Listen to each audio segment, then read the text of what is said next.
I know, I'm sorry, the title sounded a little harsher than it needed to be, but I needed to grab your attention because this is so important. We all get motivated so quickly, but discipline is the thing that holds us back. And I'm hoping by the end of this episode, you'll be able to stay disciplined and reach your goals. Hi, I'm Michaela, and I'm the host of the Cozy and Thriving podcast, where we just learn to build a life that we actually want to be present for. Happy August, everybody. I'm so excited for this month because it's the end of summer. I think I'm just over the heat. I'm just kind of like ready for it to be a little bit cooler outside. I was like, literally, my mom was here this past week and she left today, which is Friday. And I was like, I really hope that it rains Friday because we were just at the beach, at the pool. We were doing all the fun stuff and it's so fun. But the sun and just being in the heat and in the water all day, it just makes you really sleepy. So I was like, I want a nice rainy day so I can have a nice warm latte, which you can see displayed here. I'm just happy that today it's actually raining and that I get to just kind of like be inside all day. Okay, so let's talk about discipline because we all need it. It's the only thing that's going to get us from point A to point B.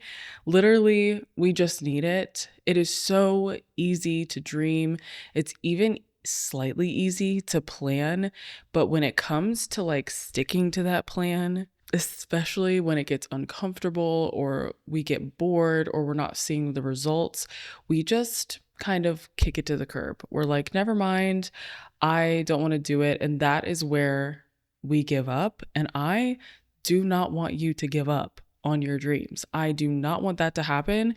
I do not want that to happen. So that's why we're talking about discipline, because discipline actually bridges that gap between the life that you have right now currently and the life that you want. Discipline is the only bridge that you just have to cross over to get there. And I don't want to make it sound like discipline is easy by any means, but I want to give you some practical and quote unquote easy like ways to be disciplined and to stay disciplined, because it is very hard. I'm still working on it to this day. And I think that it will be something that you forever kind of just have to learn how to do and kind of get your body to do it, because your body doesn't like discipline. It just doesn't. This latte is so good. I use the Chobani pumpkin spice cream. It is so good. I have been making like my own pumpkin spice latte, like with the spices and like stuff. But when I saw that Chobani put out a pumpkin spice creamer, I grabbed it right away. There was like no hesitation. I just put it in the cart. Okay, so let's talk about motivation and discipline, because they are not the same thing. They do not equal the same thing.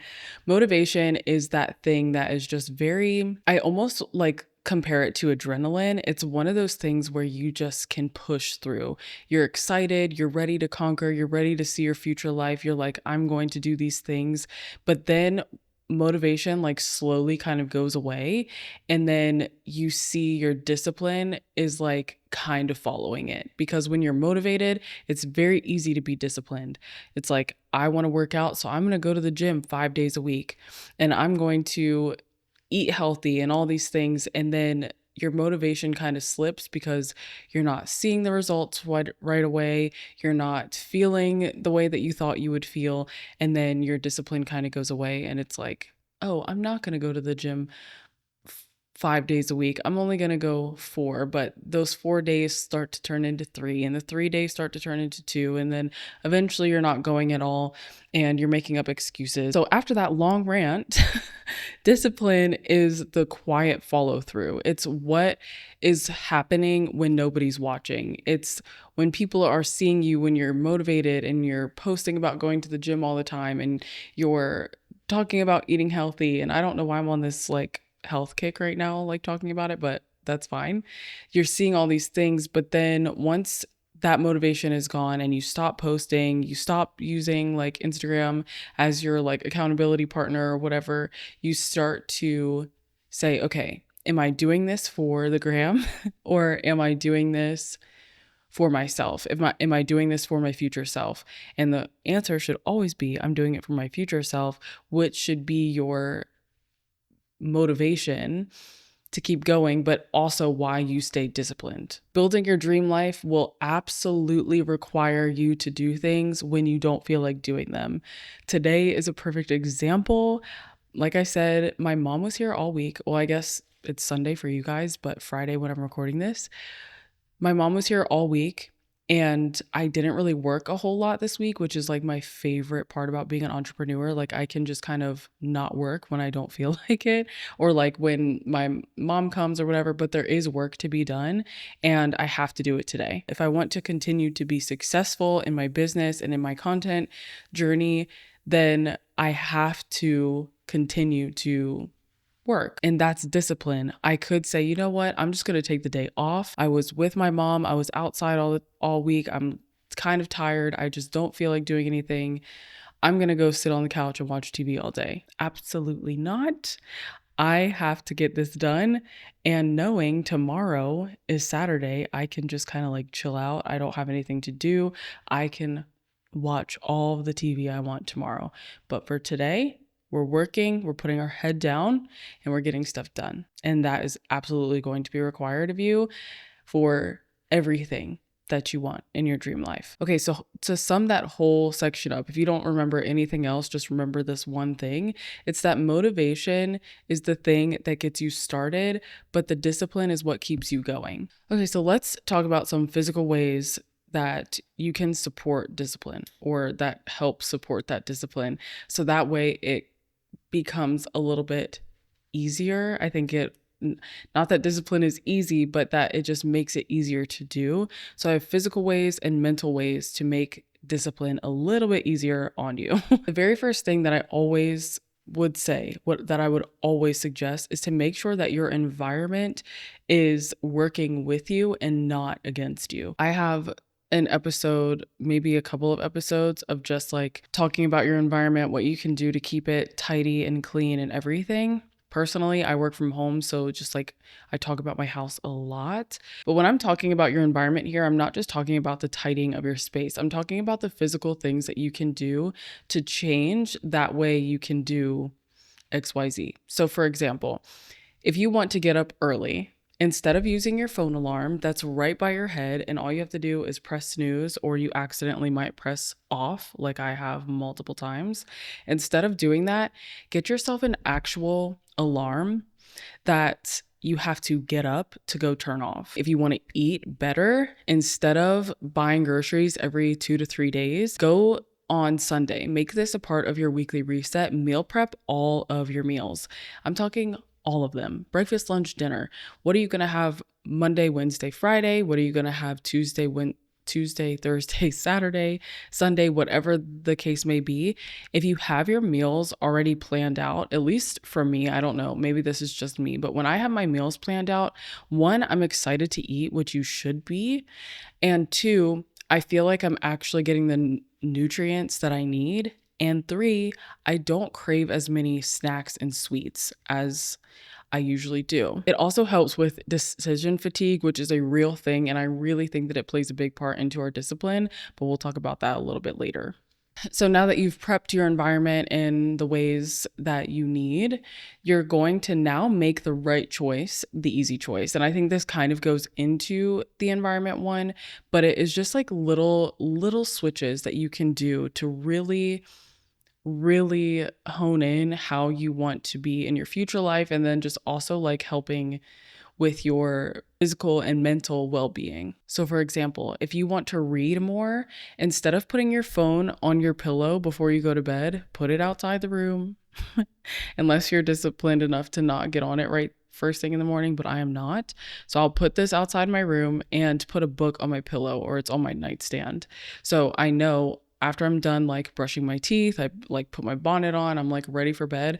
I get under the covers with a nice book and I don't even think about my phone. But if you want to journal more, you can keep it on your nightstand or next to your bed with a pen ready to go. So you're not like trying to look for a pen, or you see your journal and then you're like, oh crap, I don't have a pen. And then you get distracted by a million other things. Like have it ready to go. And then I also would just suggest having it in a spot that you go daily in the morning. And so I did talk about decision fatigue. And this is like a big thing for me that I want to talk about because I think that this is something that I definitely struggle with a lot.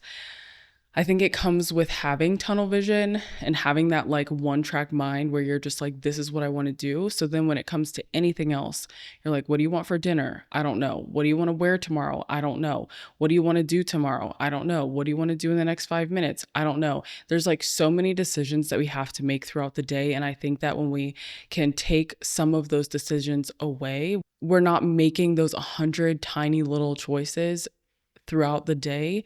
I think that it'll just make discipline so much easier because this is what I do, this is what I am going to wear, this is, all the things. So now that we have talked about some of the physical ways, we're going to talk about the mental ways because this is also a big block because it's a lot of times I don't feel like is the biggest block that we ever have. And so I think that we just need to change some of the things that we think about, the way that we talk to ourselves, all the things. So let's talk about some mental ways to support that discipline. Number one is to remember your why. We wrote down in the Future You notebook. If you guys are new here, I have a Future You notebook that I go through basically weekly at this point. We're just doing like a little Future You series right now.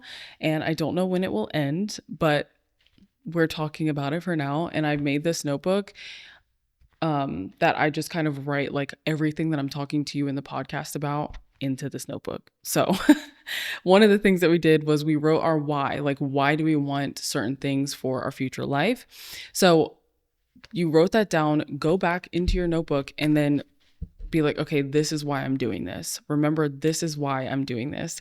So like one of the examples that I put in, like I started doing this thing where I'll go on a walk and I won't like be on my phone, but I'll just kind of be like thinking about content ideas or things for my business or whatever. And then I'll like voice note them into my notes app. And so this is the first thing that came to my mind when I was like thinking about this episode was if you want a new car, but you're tempted to like go shopping instead, like you're like, I know I set aside this certain amount of money to save towards my new car, but I also really want to go shopping. So instead of saving this money this time, I'm actually just going to go shopping instead. Remind yourself that your car will last you so much longer and then your clothes are going to go out of style like next summer. Okay, so number 2 is journaling through the resistance. The resistance is hard. It really is. And journaling through it, I think, is going to help because you're just letting it out. You're like, oh my gosh, this is so hard. I don't know like why I want this so bad. Like the fact that I have to go through stuff now to get stuff to my future is just like crazy. I don't know how I want to feel, blah, blah, blah, blah. But at the end of it, after you let it all out, you're going to ask yourself, what would my future me want me to do right now?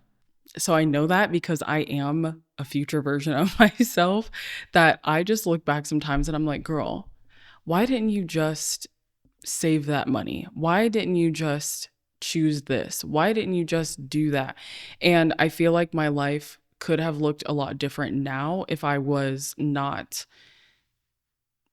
making poor decisions back then. However,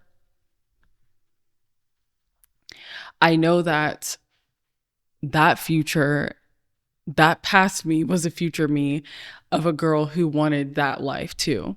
And so you're just in this growing process all the time. But I think that a lot of the time when you're really trying to build towards something, when you think about what is my future self going to think in the future? How am I going to think of me making this decision now? Don't know where the word went, decision. Now, how was that going to affect her?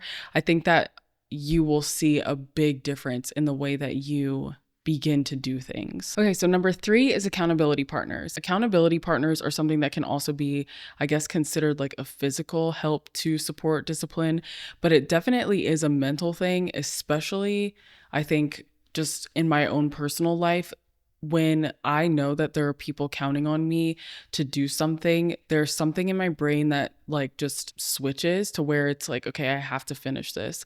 And I think that's why I also am very, I guess, protective of my business and like my reputation as a business owner.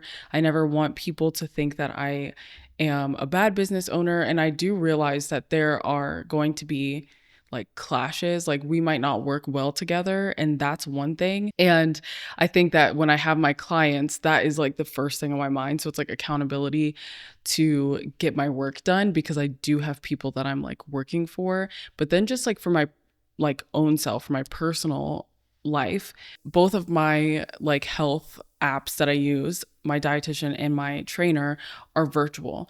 So I have to then like think to myself, okay, Michaela, your trainer is asking you if you're going to finish a workout today. Are you going to finish a workout today? Because if you don't, she's going to ask you, and then she's going to want to lower your workouts, and you don't need your workouts lowered. You're already only doing 3 days a week for 30 minutes. You don't need them lowered. You don't need them to be more obtainable. You need to do this. And so it's just one of those things where it's like, I know she's going to ask me, so let me do it. I know she's going to ask me about my water intake, so let me just drink my water. It's that accountability that I think goes into my brain to make me think differently. So number 4 is reframe the narrative. This is just something that you're going to have to say to yourself, whether you write it in a journal, whether you say it out loud, whether you write it on a mirror. Instead of saying, I have to do this, say something like, I get to do this because I care about where I'm going, or this is a promise that I'm keeping to myself. I know I'm talking about health a lot, but it's just like easy to compare to. When you're working out, it is uncomfortable. It should be uncomfortable. And it should be fun, but uncomfortable and great all at the same time. There are personally things that I do that I just do not like doing. But instead of saying, I have to do this because I want to look a certain way, or I have to do this because I want to be healthy in the future, it would be, I get to work out in my living room as a cozy girl whenever I want to. In that period.